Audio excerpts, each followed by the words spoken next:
part two, the second thing that I had to learn was to really get curious. Okay. So I had to get curious and start to question, how are they doing it? Okay. Because remember, I threw out the rule book. I knew there was more. And so I'm watching these people healing. I'm watching them do this magnificent stuff that I had never seen. I came from little town, Louisiana, where a nice house cost you about 60 grand when I was growing up.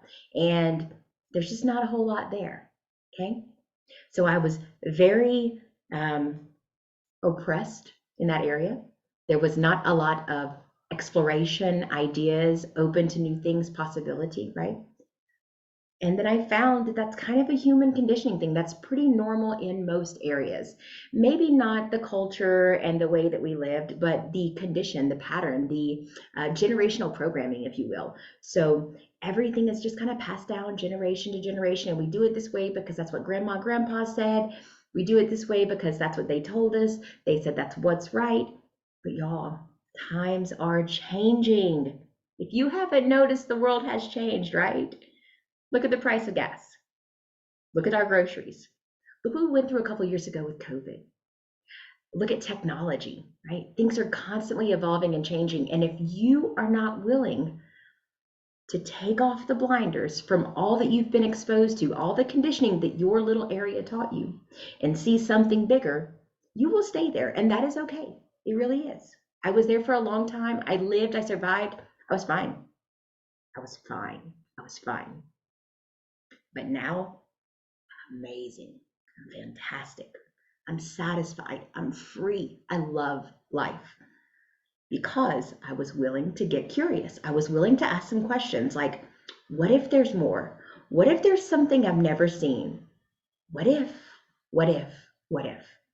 So instead of going, what if in the negative, in the detriment, which was my nature, because this is how life is. It's always hard. You got to work hard. Oh, so many conditions, so many limiting beliefs, so much oppression in my little town, right? My area. So I'm in this space and I'm seeing these things and I'm wondering how people are doing it. And I'm like, I read this quote and I'll never forget it. And I've captioned it several times with my work. And it says, the people who believe they're crazy enough to change the world are the ones that actually do. Call me crazy. Give me the label, slap the sign, because I've seen it too many times. I've watched people overcome some amazing things. Trauma, pain, grief that manifested in their physical body.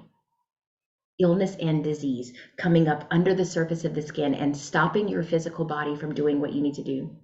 Stopping you from going to work, stopping you from having fun with your friends because you might be a burden or you might take too long or something might be off, stopping you from your intimate relationships because your physical body is breaking down. It doesn't hurt. It feels bad, right?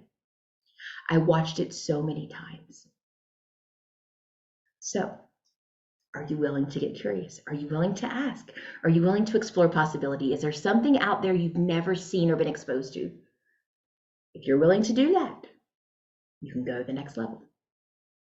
So we had the first part, which was throw out the rule book, throw out everything that you think you know. Get curious, start asking questions, looking out, exploring, investigating. What else is out there?